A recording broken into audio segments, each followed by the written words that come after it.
Yo, what's going on? My name is Corey Cambridge, host of the Silent Giants podcast, a podcast which highlights the superstars behind your favorite superstars in creative industries. And today we have a very special guest, I guess my very first video interview with my man right here, DJ Dahi, Grammy nominated DJ Dahi. How are you, sir? Wonderful. I'm great. It's good having you in New York City, man. Yep, man. It's one of my favorite places in the world, I'd say. Not just America, but the world. It's just a city of inspiration. And, just glad to be here for a few days and hang out with the homies. And good to see you again, man. I know. It's crazy. I actually associate you with being a New Yorker because I see you only in New York. I've never seen you on your home turf. Yeah, no. When you come to L.A., I'll take you to some spots. You showed me spots in New York that I had never been, so we got to return the favor. First day we all hung out. We drank 40s together, and what else did we do? We went to 169, had some 40s. Yes. And then wait, there was a crazy situation that happened at 169 with the what there was something that happened. It was at was that the group of girls that were trying to pick up on us at the bar? Is that yes. Oh no, wait, yes. And you're like, I have a girlfriend, and they go, oh, okay. So Corey. Yeah, that was hilarious. We were like, yo, yeah, that was funny. Yeah. Oh man, that was a good time. That was good. That was a good time. Well, you know what? I mean, you were just well to New York though. Like you're dressing like New York. Man. You got the boots on. I got winter the boots. I got the boots. I got the jacket. I'm going to purchase a nice jacket at some point in time this week. But I got to get some great recommendations of some gloves because my fingers are terribly cold. Usually just walking down the street, and I always buy gloves, but they never work. So I gotta meet a glove expert in New York. With a glove expert. Yeah. Just go to any New Yorker. You're gonna be all right. It's gonna be 50 degrees tomorrow. That's warm. That's considered warm. Have you not checked the weather? No. What, 50 degrees is warm to y'all? I mean, for New York. wait. That's not warm to you? No. Oh, okay. Well, you might need some gloves then, bro. 50 degrees. 50 degrees as a high. Wow. High temperature. That's amazing. Yeah, you might need the gloves for the Grammys though. It's gonna be kind of cold. 60 degrees is like a little chilly for me usually. So I thought like when you get to LA, you're gonna have a whole different personality when I see you. No, I'm pretty much the same. Like flip flops. No, I do wear shorts, jean shorts usually, and just a t-shirt. That's my LA attire. I can see you dressed in like the cast of Cool Runnings. Yeah, not that, not with the coconut bead with the bead necklace and no. I ain't gonna do that to myself, man. I didn't know you was like this, man. You a whole different cat. No, I'm not Tay Diggs from How Stella Got Her Groove Back. That's not me. But I keep it simple. I keep it chill. Oh man, well, it's good having you back in New York. Yes, sir. It always feels good, especially under these circumstances. Yes, sir. It's super nice. So I want to get into. We had you earlier in the podcast. Yep. Where we got into the makings of DAMN. Mm-hmm. But I kind of want to go, backtrack for some folks who didn't hear that interview, who get to see you now in person. Yes, sir. It's nice like having you here in New York. But what was it like growing up for you in LA? LA was great, man. Like I grew up initially I grew up I was born in Harbor City, which is like it's kind of near San Pedro, and my mom and we moved to kind of like you'd say South Central, but kind of like near. We were close to we were close to the 110 freeway, and kind of like which is like one of the major freeways in Los Angeles. No, is it based in like on a map? Yeah, on a map of like downtown. Where is that? It's more the South Side. You could say it's like. I guess literally it's south of, or actually let me say that it's actually west of downtown. So okay. Yeah, it's west of downtown. It's like if you're going toward the beach or whatever, like kind of like Long Beach or whatever, it's in that direction. Gotcha. Okay. But then growing up, moved to Inglewood, probably when I was around,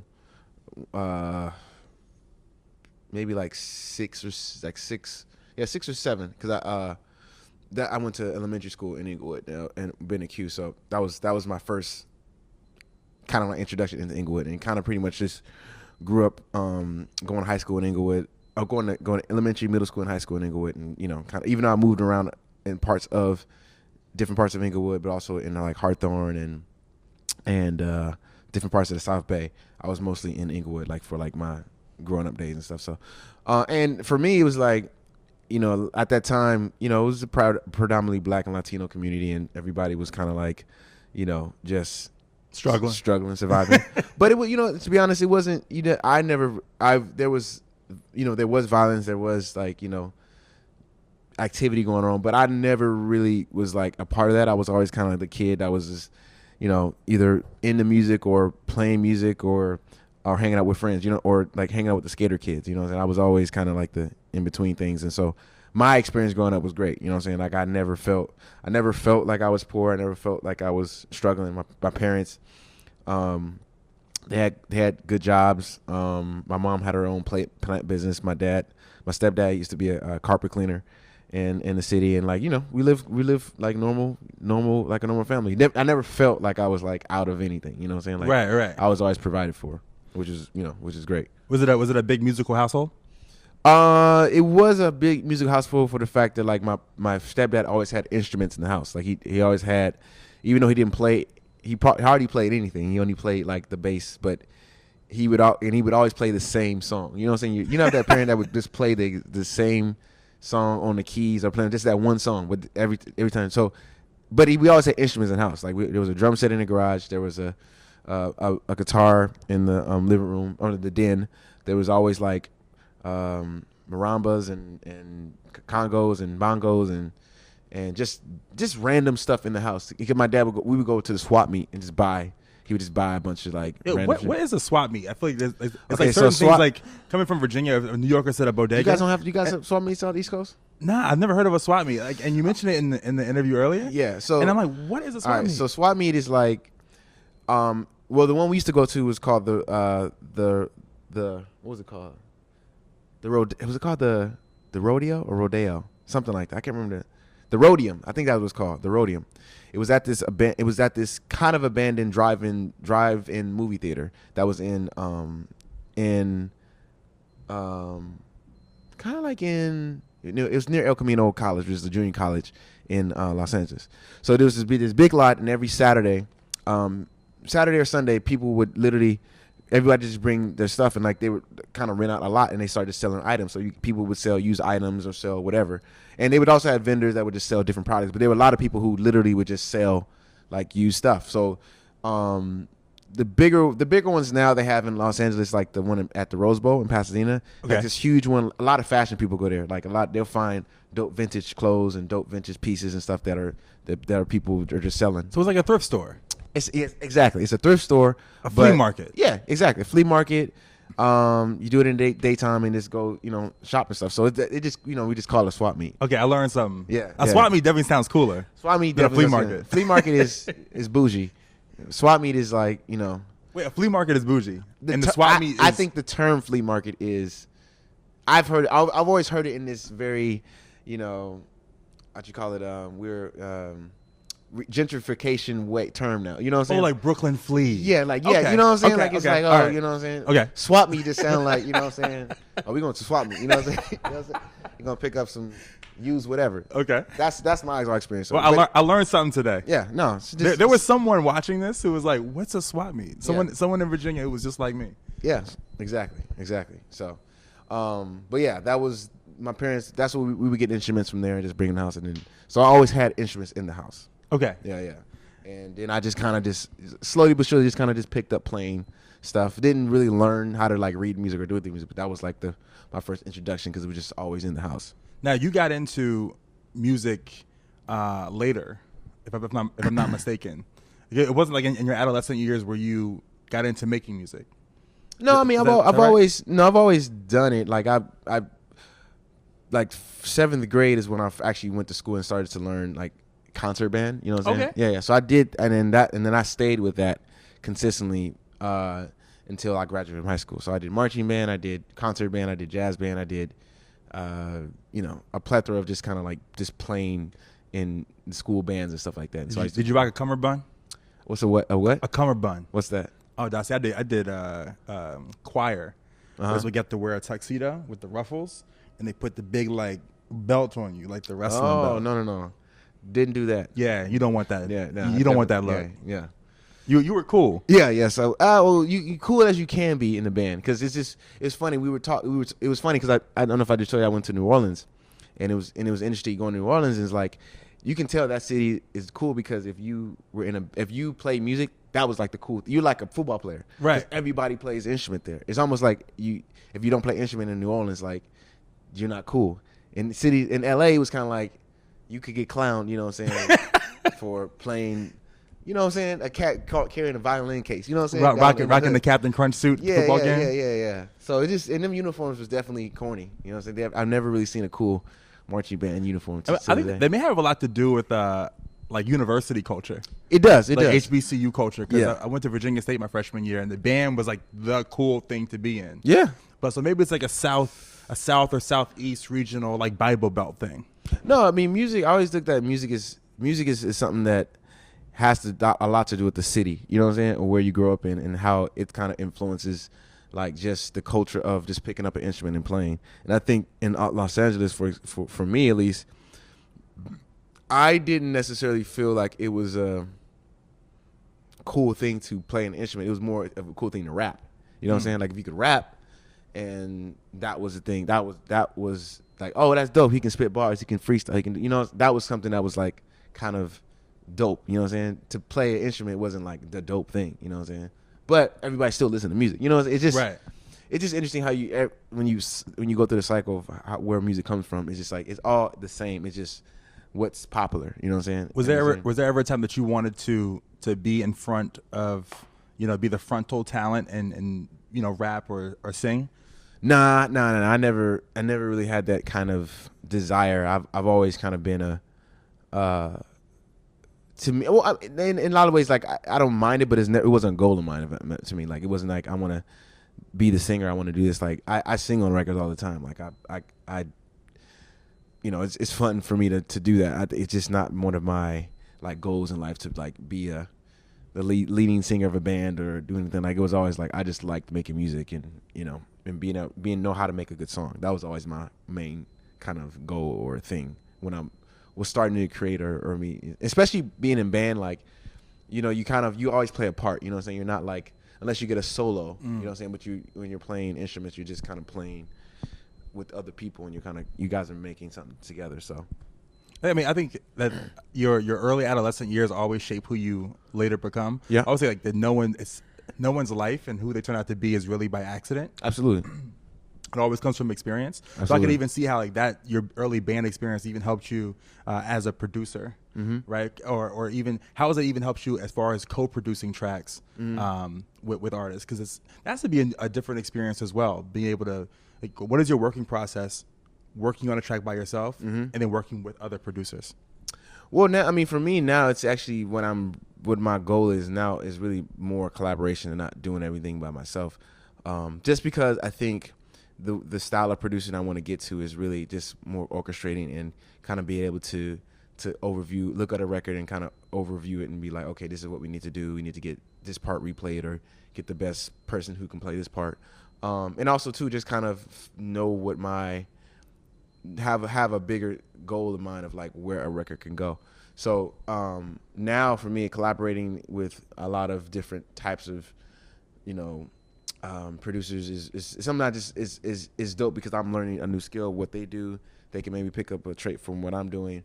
But again, it just makes it a little bit more, you know, you don't have to do all the work, you know what I'm saying? And a lot of, especially with hip hop now, a lot of you've hardly seen you've seen more collaboration from hip hop producers than ever, because I think just the way the internet has worked and people are sending ideas and small parts and then building it together based off of like a style of record and what they need. So you have a lot of producers now are just making samples, you know what I'm saying, who are just making instrumental parts of a record and then just send it to someone who can do the drums and then make the beat out of that and then shape it. So there's a lot of collaborating, but back in the day it was like you only saw, you know, if you looked at any record from like the 90s, it was just like one producer. Right. One producer making that record. Clark Kent. Yeah. Right. You know what I'm saying? It wasn't a lot of collaboration in that aspect. But I think it's just the way music is made now and just I think it's dope because it allows you to kind of be in different spaces and you're not stuck into one thing. Like you have a sound, you know what I'm saying? Like a lot of producers back in the day had just one sound. Right. That was their thing. Boom bap. Yeah, boom bap thing or a sample chopped a certain way, which is great. I just think that now you kind of seeing more more collaborations, or you can get more. I mean, also I think technology's had a huge role. Oh, absolutely. Like I was talking to Brian back there. What's up, Brian? I was talking to Brian earlier today about how like technology has played like a major role in how hip hop is now the #1 leading genre in music, and it's not because that maybe rap kicked out rock, but technology kicked out rock, because now like you can get your drums from the producer over in New York City, you can send it back and get some strings or keys sent over from LA and build the track. You know. No, it's technology is definitely made the record making process a lot more quick, fast, and also more accessible in ways that it hasn't been before. Like just to get like a whole full, string, like a string, great sounding string, a program that you can emulate like an orchestra, and putting that into like a beat and making that sound like really really big and awesome.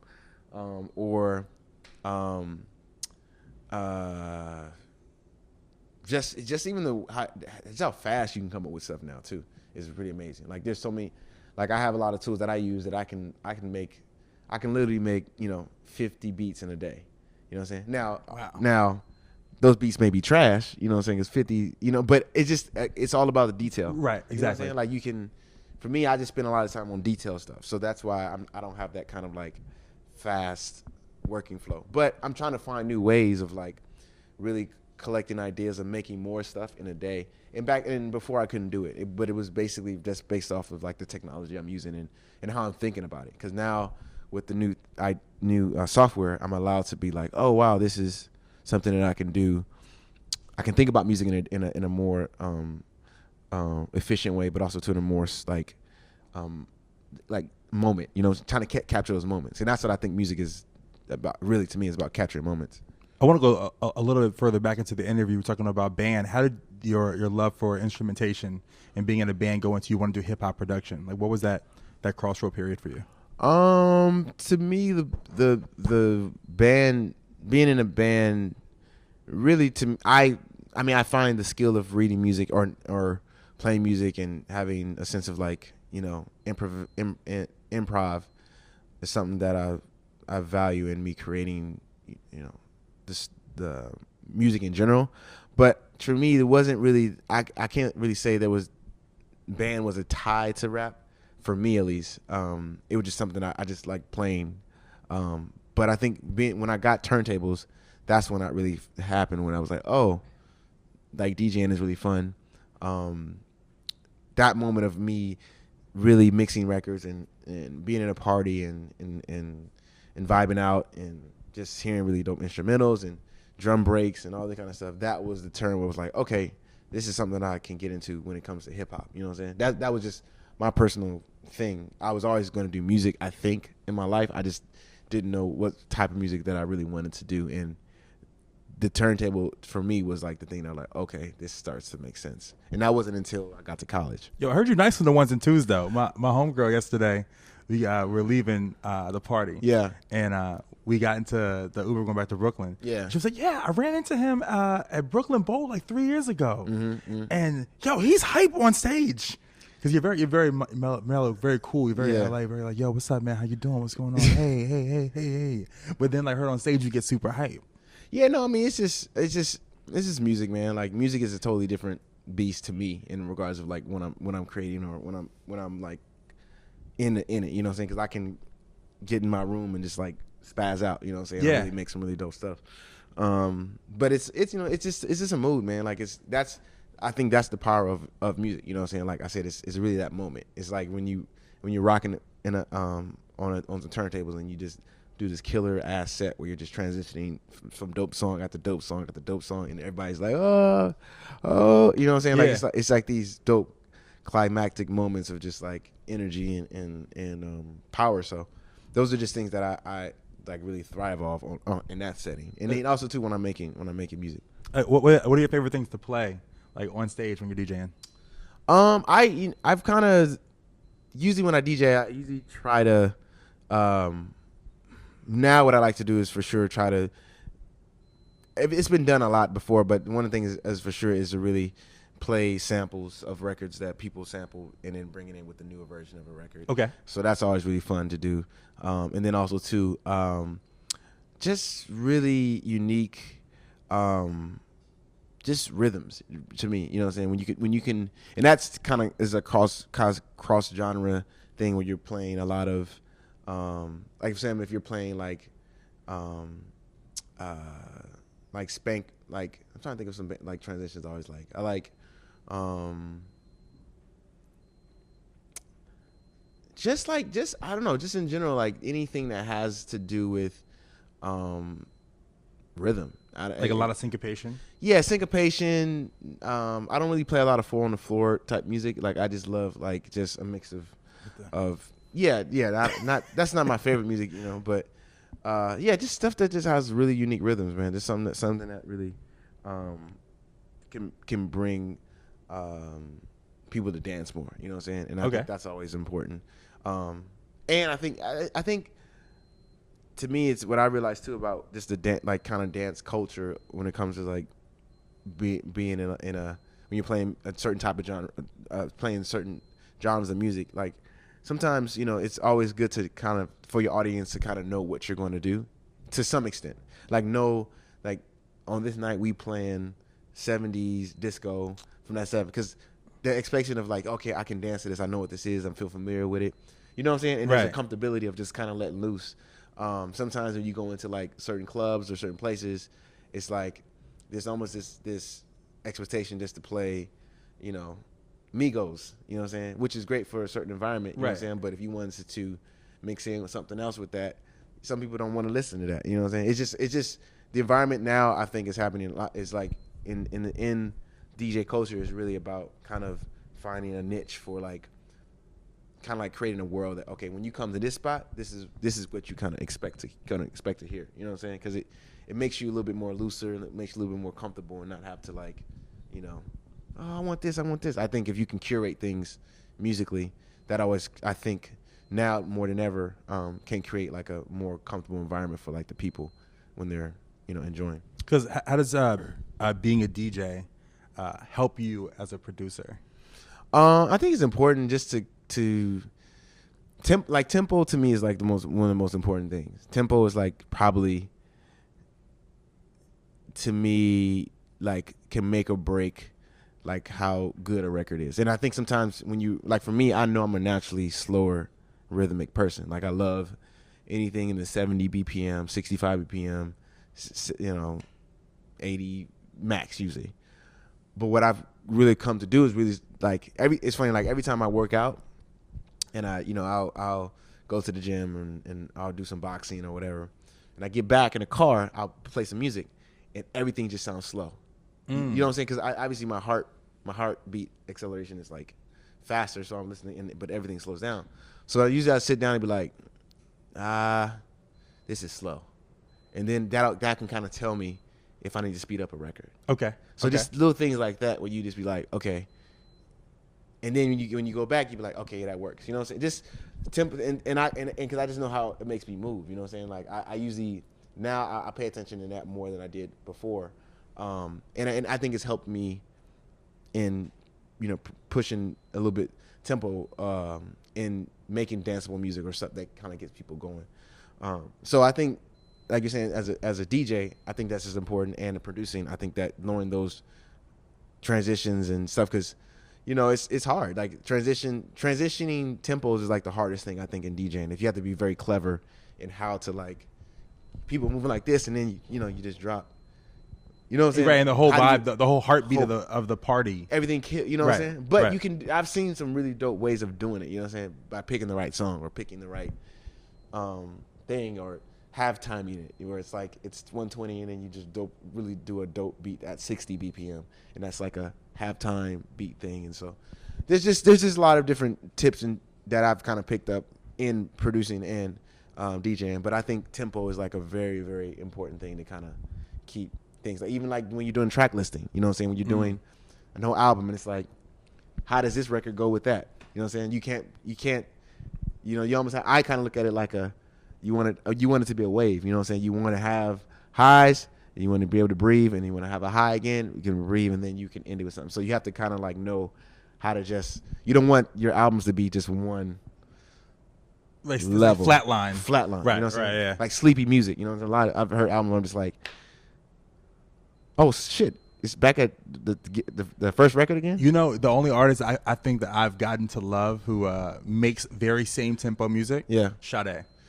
Yeah, I think. Well, it's funny, but very few people can pull that off. I could play a Sade album, but Sade's interesting because Sade, what she did was, at least in my like experience of listening to her music, like it just was like you were almost you were in a mode, you know what I'm saying, like where you like candles lit. Yes, you know what I'm saying. Like it's like a mode. You know what I'm saying? It's like, and that's what I'm saying. Music to me is like.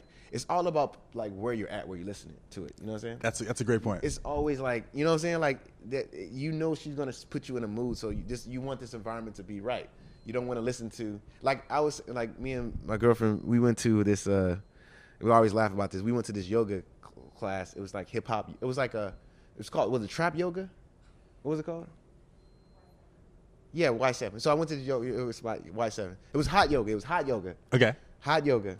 So just imagine hot yoga, and we, you know what I'm saying, getting, all, flexible and stuff and hot, and then all you hear is 21 Savage and Gucci Man, you know what I'm saying, while you're doing yoga. See, that to me, I don't want to listen to that in that environment, you know what I'm saying? And that's what I'm saying, like I want to listen to that in a certain space. And I think Sade, for example, to me, and she's very consistent, but I think that what she did was make great songs, great music. It had tempo. It had a vibe. And I think we're in a generation now where sometimes that when we want that, we know where to get it from. You know right.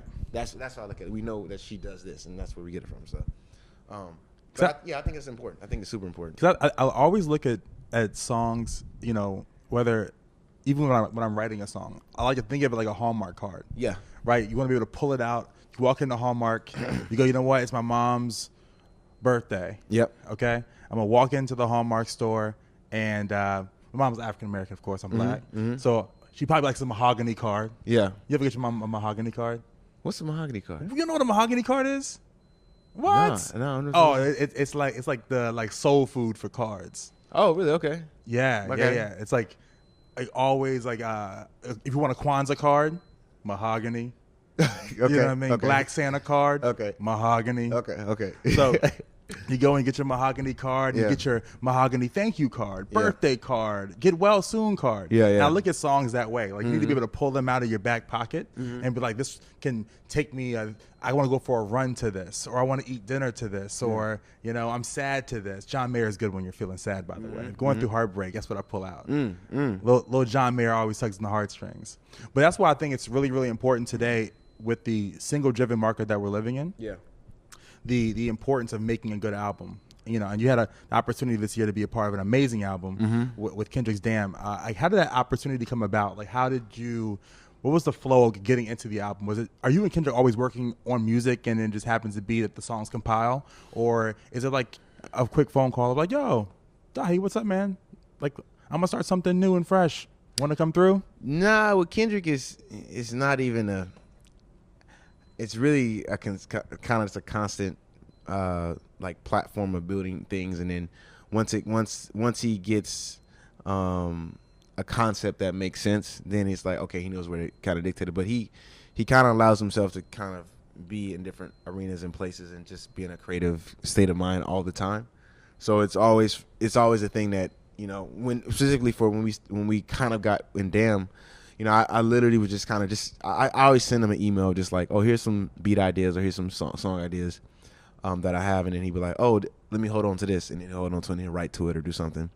But for when it kind of like started was when I just sent him like this really dope beat that wasn't even used for the album. It was actually like he wrote it and put it on the record, but it was I did a beat for, I think the beat was called, it was actually Pride. So the record Pride, we had a version of that record where he did it over my beat, and it kind of summed up kind of what Damn was in some sense, like about kind of like just this whole idea of these things that we do as human beings that kind of, in sense, like kind of like everyone experiences or has in us, because we are humans. You know what I'm saying? Like we can be prideful. We can be you know, like we have these sins. You know what I'm saying? We're like sinners in some aspects of who we are. But we're trying to like navigate in that and beat and do right in the same aspect. So that song concept kind of created this idea behind where Damn could go. You know what I'm saying? Or what would in and at the time, you know, it wasn't even called Damn. I think we had so many other title names and stuff for where it was going to go. Shit. Fuck. No, wait, but yeah, I mean the idea, I mean, in general was, like I said, about this thing when it comes to damn if you do, damn if you don't. You know what I'm saying? So it's like this very thing where you're always going to be doing bad things. You know what I'm saying? That's just, you know what I'm saying? As human beings, that is naturally what we do. You know what I'm saying? But in some ways, you can't let that be a hindrance of like wherever you want to do or what you want to go or what you want to be or how good of a person you can become. You know what I'm saying? In doing so. But I remember that song specifically was something that kind of like started this wheel, and then he had another idea. Oh, yo, I started this idea. What do you think about this? And I'm like, oh, dope. Let me add some stuff to that. So it was kind of like this thing where we just kind of just built these little ideas and it just kind of turned into like full songs. Is it a lot of in person, or is it a lot of back and forth via email? I mean, it got to a point where it became in person, but I mean, I talked to him, relatively, often. You know what I'm saying? We talk just about ideas, songs, ways of making songs, concepts. So it's like a consistent check in. You know what I'm saying? Like what you got? You know what I'm saying? Or what you got? So it's it's a very like come on man, I need something. You know what I'm saying? Okay. So it's a cool connection. So Dahi, I want to get into one thing that was I thought was really cool was because Loyalty is nominated for Best Rap Song Collaboration this year with Kendrick and Rihanna. Mm-hmm. But on the production side, one thing that I thought was really cool about that song was that the sample of Bruno Mars. 24 Karat Magic. Mm-hmm. How did that come about? Like, how did that because that song brings about a totally different energy than what Loyalty is. Well, initially, when I got hold of it, Kendrick actually sent me the loop. He was like, "Oh, this is this sample flip that we had did." And I actually didn't even know it was 24 karat. I was like, "Oh, this is dope flip." Like it was reversed. It was this chop thing we did, and we had somebody had chopped it and moved it around, and it was Soundwave had did some arrangement. So when I had it, I was like, "Oh, this is kind of crazy." It was dope, and from there we just kind of I just went into the studio. I was like, "Oh, okay, let me lay some drums on it." And start to just kind of make groove, and so we were all in the studio, and it's kind of building the record, and that's when we're like, okay, this is sound like a really kind of so we always look for records that kind of have this mode where it's it's either it sounds sounds bright, but it's still got a soulful vibe to it, you know what I'm saying? And I think that sample of the vocoder and the kind of the way we chopped it had a really unique groove, so we did that. And then, we just started coming up with just a really dope sequence of melodies. And so I got on the mic and started to just sing the main part of the beginning record. I'm geeked up and fired up. That's me on the record singing. And from there we chopped it. And Kendrick was like, "Oh, keep that." And then after that, we kind of he started writing different parts of the record and building. And then from there, we were like, "Yo, who can we get on this?" He was like, "Yo, I want Rihanna on this." He was like, I was like, "Yeah." He said, just call her." So he ended up so casual. Yeah, I mean, just call her. Yeah. So, we got Rihanna on the record, and it's one of the records that I think was everybody who touched it, from Terrence Martin to Soundwave to me to Kendrick and Top Dog as well as credited as a producer. Mm-hmm. Everybody just had a good input of where the record could go and how it could be in this cool way of making a really unique rap song, but making it not a corny one. Like it's like it made sense, because sometimes when you read, it's rap song collaborations, rap singer, like sometimes singer rapper collaborations is always this kind of like play of trying to connect to the masses. You know what I'm saying? Like It's very like, let's do this song so we could. Right. It's hard not to like even like throw an artist out there. But you know what I'm saying? You know like, those songs. Yeah, you know those songs. Like There's the Nine. It's like 3 pieces of cheese. It sounds very very factory. Very factory driven. You know what I'm saying? So we was like, no, we just got to make this. You got to make this shit fire. So we just kind of constantly worked on it and built it. And it's really dope because, Rihanna, I always say, like, she's probably one of the greatest performers in general where she could take a record and make her own. Absolutely. You know what I'm saying? I think she did that in these raps and stuff. And so, I didn't even know. I didn't know how good it was going to be until it actually came out because I was worried. I was like, I don't know. I feel like we could have did something better in the sense of like just how to tweak something or make something better. But I think when she performed it and how we mixed it and had it really dope, like it came out like how I imagined it to be. And I was, definitely proud of it. But yeah, it just started off. And again, the sample, going back to sample, it's funny thing, I didn't know it was that until probably like a little bit of halfway through the process of like, yo, what is this? Like, where did it come from? And Chop, it was like, and then we actually listened to the record. It was like, oh shit, this is from the Bruno Mars song. So it's just dope, you know what I'm saying? And it's funny too, because like sampling is, I always looked at sampling culture as like, you have to sample something from like the 70s or the 60s, and but to have a current record and people hear it and it's like, oh, this is dope, but they don't until you actually really listen to it and know, you're like, wait a minute, dang, that's 24 karat. You go, and it's like, and it just sounds totally different. Totally different. Yeah, it's a totally different record. So yeah, I'm definitely proud of that one. But what is it feeling like hearing your own songs being played? Oh, bless you. Excuse me. Like your own songs being played by the masses. Like going out to a party and hearing your record. Does that feeling ever get old? What's the emotion that goes into it? What do you feel like? It's weird. It's just weird. Like I don't know if I feel excited or think it's very weird. Like it's just like this kind of thing you made in your bedroom. You know what I'm saying? Like sometimes I'll just have this little idea in my bedroom on my laptop. I'm just sitting down. It's like, oh, this is kind of cool. And then when you hear it on the masses of these, multimedia, radio sound, like the radio sound waves and stuff, and then you see it on TV or you see the music video, it's weird. It's more like damn, okay, it made it out to the public. You know what I'm saying? But I never get, it doesn't get old. It just feels very surreal in some aspects. Like, oh wow, this is, it's just, you never know when an idea can come up to being, you know what I'm saying? So you just have to kind of know that moment of creativity is like really the most important thing in that, because the end result is like, you just don't know how far it could go. You just have to kind of like not block your own kind of process in creating. Yeah. Yeah. What did you find out you were going to be nominated?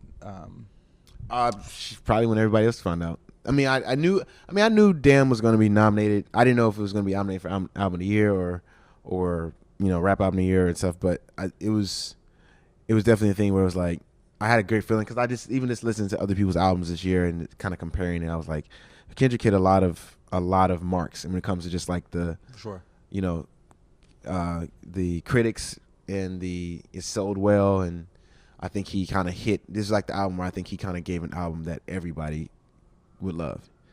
That there wouldn't be a kind of like this question about it. You know what I'm saying? Because I think even listening to Good Cape Mad City was just like it definitely was ahead of his time for what he a lane that he made for like rap music and just this kind of creative aspect of being from Compton, but also having a really genius idea for storytelling and creating a vibe. And I think Pimp a Butterfly was just like its own kind of unique world of just like infusion of jazz and storytelling as well, but really almost like a historical piece in this aspect of like black culture and stuff. But this album I felt like was like a thing where he said, okay, we're gonna give you everything. You know what I'm saying? We're gonna give you conceptual records. We're gonna give you hits. We're gonna give you like bars, if you want to call it, and also to give give everybody something. And I think that was something that I don't say that was a goal of mine, but we kind of knew like, yo, we had to just give people an album that was in some ways like a contemporary classic. You know what I'm saying? And I don't like to use classic and stuff because I feel like classic is not like you don't know what a classic is until really five years down the line. You know what I'm saying? But I think we had a lot of elements that was like, okay, this sounds like something that could be in that range. You know what I'm saying? When you compare to other classic albums or something that like moods that kind of put people into. So I think, yeah, and but I knew it was going to nominate. I just didn't. I found out when everybody else found out, it was like, oh, it got nominated for such and such. So where were you specifically when you found out? Probably on the toilet. I don't even know. You got a text? Yeah. No, I don't even know, man. I just, again, for me, it's just like, and I don't try to downplay it, but I think it's just more like, it's a blessing, you know. I always kind of look at it like, you know, you're just kind of supposed to be here. You know what I'm saying? You're supposed to be in this state because you put the work in, and you're constantly just, you know, I think about music in a lot of ways that I think it challenges it and put in ways. So, Lord willing, it's, you know, it happens, and it's like, oh, yeah, you get there. But I think even the idea of awards is a little bit weird, but I think I kind of look at it like, you know, I just like it when like my peers or people that I look up to and or just fans of people that, you know, that like the music I make and really say some, you know, heartfelt things about it. It's like really dope, you know what I'm saying? Because I feel like that's the most important that's the most important thing that you should be, you know, worried about, you know what I'm saying? It's just like, yo, like, is it connecting with the people? So, well, yeah. DJ Dahi. Yes, sir. Thank you so much for being here today. Very first video interview, man. Yeah, man. I really appreciate you. Congratulations on everything. Thank you, bro. Look, we got a big baller brand care package coming very soon. Oh, no. You know. Oh, no. Triple B. Look, we literally became friends off of Big Baller Brand. Yeah, we had a literally, I think it was like a 5 to 6 hour conversation about Big Baller Brand, about every aspect of good and bad. I mean, like really breaking down the science of Big Baller Brand. Did you got a pair yet? Did you get a pair? Dude, I'm not buying. Okay, the shoes are kind of fresh though. No, bro, them shoes ain't fresh. You don't think the Zo2s are kind of fresh? No, they're better than some other shoes. Of course, but those shoes are not fresh. Are they better than LeBron's right now? No. Oh, I think they're better than LeBron's. Oh, you tripping? I think they're better than LeBron's. You smoking right now? You tripping? The LeBron's are out right now. Yeah, LeBron. I've seen LeBron. LeBron's they're out kind of fresh. I'm not rocking those out in the street. I'm also not rocking those too. No, but but the thing, who's rocking basketball shoes in general? I think shoes now are made for the gym. They're not made to go out and dress. Now I think because back in the day, that's true. You know what I'm saying? Like I would hoop in the LeBrons, but I would not go outside and like, you know, rock them. You know what I'm saying? But I'd say that I like the Kyrie's though. Kyrie's dope. Kyrie's a fire. I think the Kyrie is like, he's kind of like killing the game right now. No, Kyrie's a fire. Kyrie's a fire. I think basketball shoes is just like, again, it's like, I wouldn't wear those in these places, but I would ball in those for sure. In the LeBrons. Yeah, not the ZO2s. What? You know they're called the Zo2s. You try to be funny. You know they're called the Zo2s. I don't know, man. $50 hats and $100 hats and $100 hats or the $200 slides. Come on, man. Hey, yo, they're making money. They're making money out there in LA, man. That's a big market. They got niggas money. Is crazy, bro. I can say that on it. You can say that on there for sure. Absolutely. Well, Dahi, thank you so much for being here. I really appreciate you, brother. Thank you, brother. Congratulations on everything. Appreciate it, bro. All right. We out.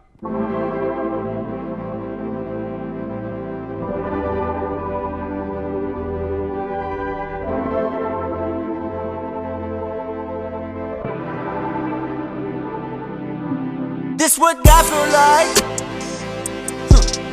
Yeah. Laughing to the bank like yeah. Flex on swole like yeah. You feel some type of way, then